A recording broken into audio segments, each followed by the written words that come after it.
Welcome back to episode 11, chapter 11 of Town of Light. I just went through a rather creepy ordeal of electro-radiation stuff, which is not good. What was that doctor writing, sitting at his desk? We can have a look, but is it there? Ooh, it is there. What is this? September 7th, 1938. The patient frequently indulges in recriminations expressed in an explosive tone of voice.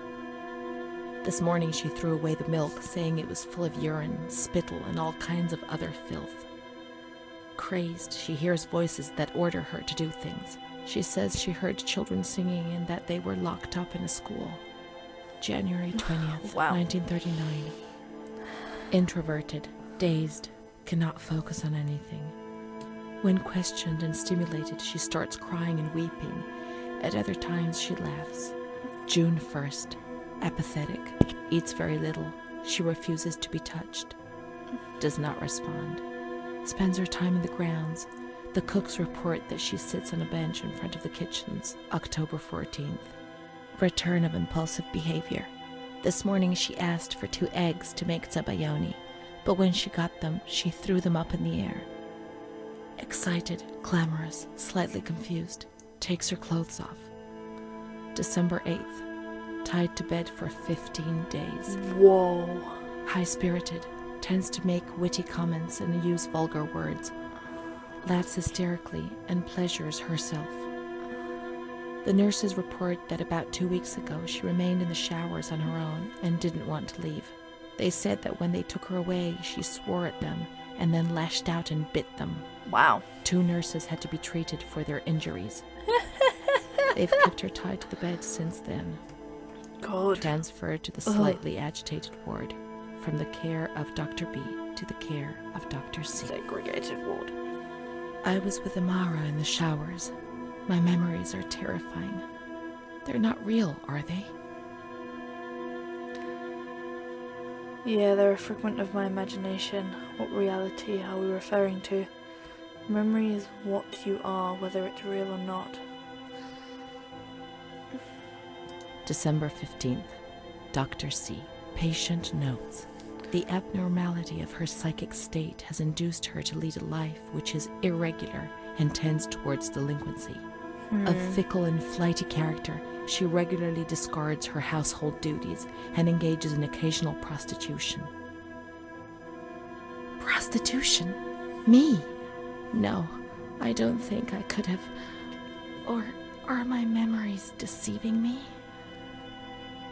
What other horrible things could I have done without even realizing?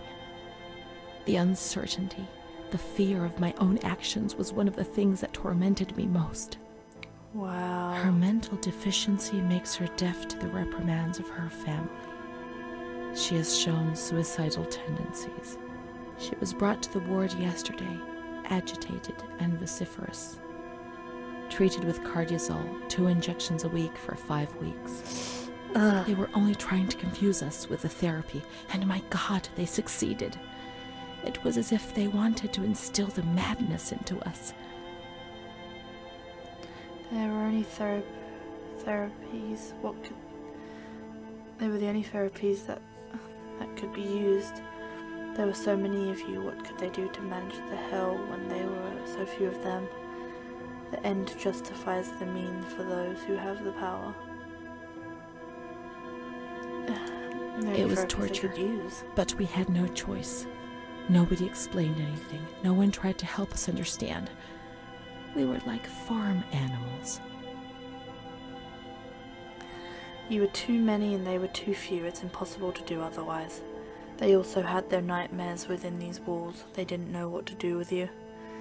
You were damn souls dangerous, who thought to have taken care of you. June 2nd.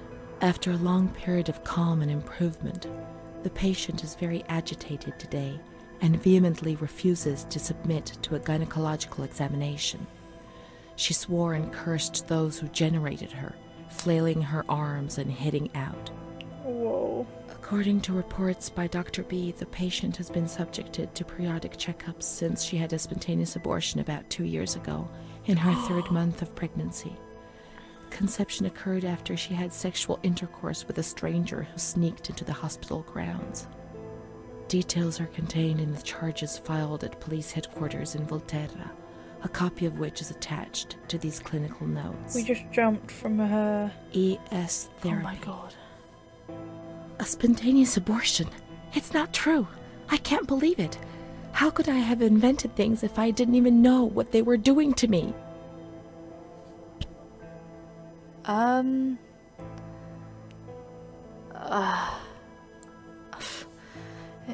It really happened. They made you... It really happened. They made you abort, but it was legal, so they had to write... So it was illegal, so they had to write it as spontaneous. That is a lie. What they have written might be false or wrong for looking at things. Perhaps Renée didn't really know. You can't be certain. No, because it was a nurse. So they're lying. And the stranger in the grounds. I don't remember. Was that another lie? Yeah. Or was another memory removed? God, my head. Wow. There's a lot of things you don't remember, as if you hadn't done them. It wasn't you, perhaps it was her, the other Renée. You know she did know things. June 13th. The nurses report that she descended into a state of great mental confusion after receiving her mother's letter. She threw her soup over another inmate because she was very anxious, and then punched a nurse. Impulsive, flails about her. She Whoa. rails against the doctor in vulgar terms while he is examining her, lashes out and spits. Block all correspondence to give the patient no further reason to become agitated. August 20th, tied to That's bed. why the letters weren't The received. nurses report that the patient is extremely agitated after the visit of a relative or family friend. That 2 was days the later, man. she is still shouting all the time that he commands her, that she must obey and harm herself, and that she is not Charlotte. All visits forbidden, constrained to bed, and intensification of ES therapy until we achieve results. Calm down. You must be calm. Don't get agitated. We'll make you calm down. Is that the only thing that matters? Is tranquility worth the price of not living? Hundreds of us agitated, squeezed into an incredible inquets of spaces. Staying calm was essential for all our well-being. What alternative was there? In any case, it was a life not worth living. Certainly not, but in that manner, from the exterior, everything seemed more acceptable. March 3rd. Alert, correct attitude, replies when questioned. The nurses report that the patient is calm. She washes and looks after herself. She affirms the existence of a certain Amara. She says that Amara is a patient who disappeared when she was moved to this ward. No confirmation. Probably a regressive hallucination. Evaluate transfer. Did I imagine Amara? That's not possible. She was there. I know she was there. I feel it. She must have left some traces of her presence.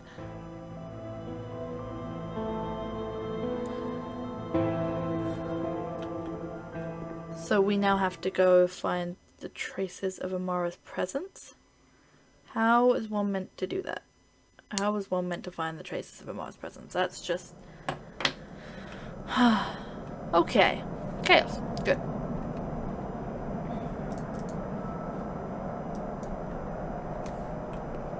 Where are we going then? Where are we going? Let's... Wait, was this blocked off? No, this is the bathroom. That's now been blocked off. That's fine, we've been down there. Where do I go then? traces of Amara's presence. I can't go that way.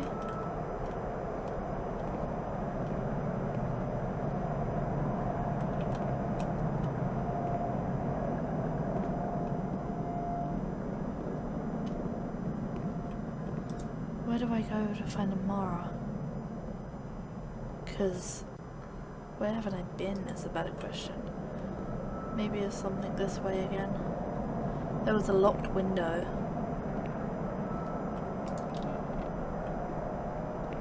Maybe it's something to do with the locked window?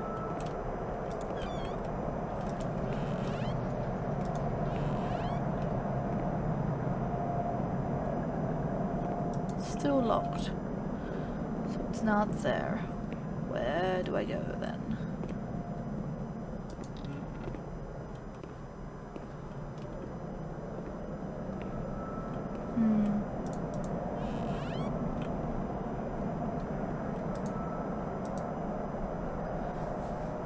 Huh.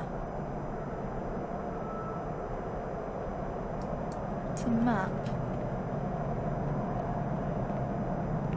Oh, what is that?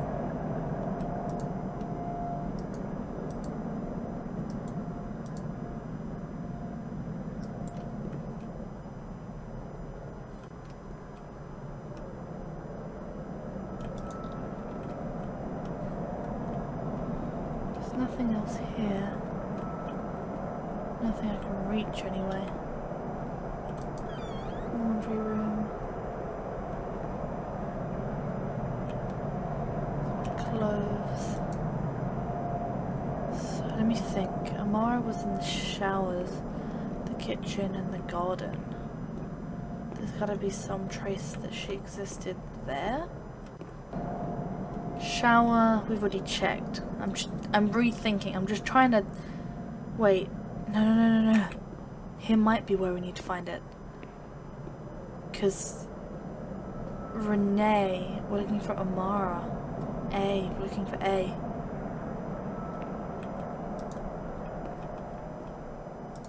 Amara B. Yes! Aged 32, housewife, mother of 2 daughters, married to Mario B. She did exist. So Amara does exist. Yet she had no children and wasn't married, but that photo, it's her. Okay. June 3rd, 1936. Admitted yesterday, showing signs of improvement. June 8th. Cheerful, calm, and tranquil. Her behavior is good and she is keeping herself clean and tidy. Discharged on June 10th. April 28th, 1937. Arrived accompanied by her husband in an anxious and nervous state. Has difficulty speaking, trembles. Discharged May 14th. March 8th, 1938. A few days before Renée was admitted, she told me that she too had been admitted only a short time previously. Arrived yesterday in a febrile state. Discharged March 14th. She didn't leave. Certainly not after a few days. No. June 22nd, 1939.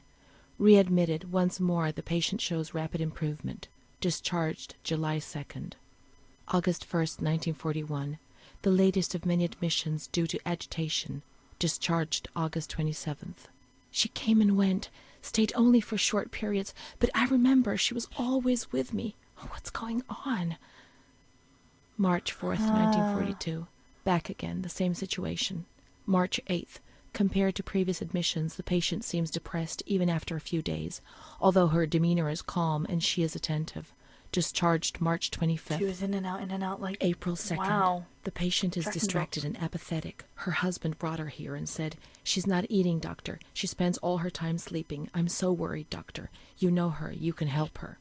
April 6th. Tuberculosis. Patient transferred to the Marigliano Pavilion and is in isolation. May 3rd, 1942. Death from tuberculosis at approximately 8:30 a.m. Is Amara dead? Poor dear friend, I wasn't even able to say goodbye to you. Enclosed is a manuscript written by the patient, probably in a state of delirium. I'm dying, I know it. I'm losing a lot of blood, bleeding internally too. It's strange. Since I came back in here, I can't stop thinking about that little girl with her sad eyes, her Renée. desperation. I only saw her for a short time, it's true, but she remains in my heart. Will she still be here? I hope to God not. I hope she's better and her mother's taken her home. My memories don't match up. What's the point of this? Perhaps my memory is playing tricks on me. Things are not as I remember them, as I see them. But she said she liked me. I just can't understand it. I just wanted to say goodbye to her for the last time. I never even said goodbye to her.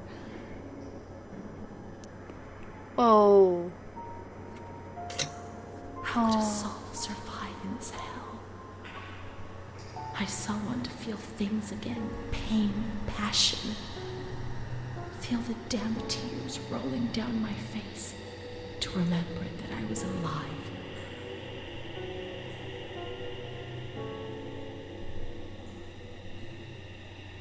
They buried Amara.